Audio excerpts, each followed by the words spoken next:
Salut tout le monde! Nouvelle vidéo. Ah, vous vous rappelez? Mel Gibson en kilt. C'était quand même une grande époque. Bon, aujourd'hui je vais vous parler du film Braveheart, film sorti en 1995 de et avec Mel Gibson. Braveheart, c'est un film donc sur les guerres d'indépendance écossaises, bien sûr contre les Anglais. Et puis, ça raconte l'histoire de William Wallace. C'est un film avec des batailles grandioses, puis je pèse mes mots, c'est la réalité, tourné quasiment en décor naturel, même si ça a été tourné en Irlande et non pas en Écosse. Et puis, c'est une histoire épique avec des trahisons, de l'amour, tout ce qu'on voudra. Bon, une fois qu'on a dit ça, puis en plus, ça a été un super succès au cinéma. Moi-même, j'ai adoré le film. Et puis, ben, là, c'est quand on le voit avec un œil de spectateur. Et puis l'œil du spectateur, on est heureux. Le problème, c'est quand on le voit avec l'œil de l'historien. Et là, c'est la catastrophe. Ah, Mel, mais qu'est-ce que tu m'as fait, Mel? Bon, première chose, allez, on démarre. Puis c'est dès le début.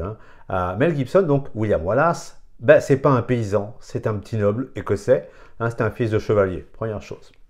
Deuxième chose, la prima nocte, le fameux droit de cuissage, qui est une des raisons qui va transformer un petit village en foyer de la révolte contre l'Angleterre. Ben, ça n'a jamais existé. Voilà. Point. Troisième chose, oui, on en est au début du film. La mort de la femme de William Wallace, qui est tuée par le shérif de Lanark. Ben, en fait, on n'en sait rien, on ne sait même pas s'il était marié à l'époque. Donc, le seul document qu'on a, c'est un document de 1570 qui parle d'une certaine Marion, qui aurait été tué par le shérif, mais ce document, donc 300 ans après les faits, en fait, il a été créé par une famille qui voulait se montrer plus écossaise que les Écossais pour plaire à Mary Stuart. Donc on peut avoir des doutes quand même sur le document. Donc vous voyez déjà, ça commence mal. Mel Gibson est en kilt. Mesdames, vous avez dû beaucoup aimer ces passages. Malheureusement, les Écossais n'ont pas porté de kilt avant le XVIIe siècle. Aïe, aïe, aïe, aïe, aïe. En fait, les soldats écossais, eh bien, tout simplement, ils s'habillaient comme les soldats anglais. Même s'ils portaient le tartane, les emblèmes de clan, donc le tartane, ce qu'on appellerait aujourd'hui le tissu écossais, en fait. Mais ça s'arrêtait là. La bataille du pont de Stirling. Ah, Mel, t'aurais pas oublié le pont sur la bataille? Ben oui, en fait, la bataille de Stirling, où c'est la grande bataille où William Wallace met une grosse fessée à l'armée anglaise, eh bien, ben, Mel a oublié que ça se passait sur un pont, en fait, et pas en race campagne. Zut, bon. William, en fait, combat Édouard Ier d'Angleterre, qui l'appelle Édouard le Sec. En fait, on appelait Édouard d'Angleterre Édouard Longue-Jambe ou Édouard le marteau des Écossais. Je vous laisse savoir pourquoi on l'appelait le marteau des Écossais, mais pas du tout Édouard le Sec. Dans les bêtises comme ça, qui continuent pendant tout le film, eh bien sûr, il y a l'aventure entre William Wallace et puis Isabelle de France. Isabelle de France, au moment des faits, en fait, on est dans les années 1301 à une dizaine d'années. Une dizaine d'années, Mel, une dizaine d'années.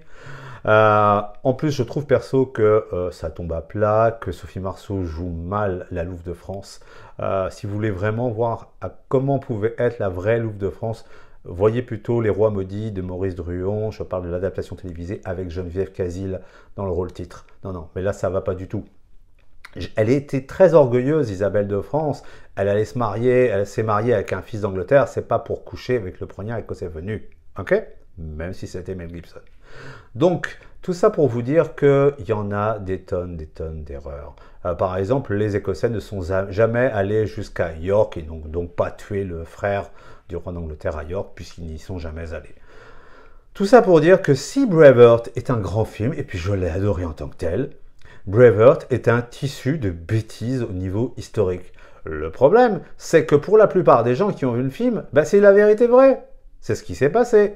Non, pas vraiment. Si vous allez aujourd'hui dans les rues de Glasgow, d'Édimbourg, dans les boutiques de souvenirs, vous trouvez William Wallace en kilt. Ce qui m'agace dans cette affaire, et puis j'ai pris ce film express, c'est que malheureusement, tout ce qui est vu au cinéma devient la vérité. Eh bien, comme vous pouvez le voir, comme je viens de le démontrer, en ce qui concerne Braveheart, ben, c'est pas du tout ça. Et puis, ça crée vraiment des erreurs pour le grand public.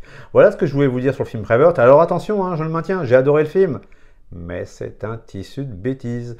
Voilà, on se retrouve la prochaine fois pour une prochaine vidéo. Merci à tout le monde, bye bye.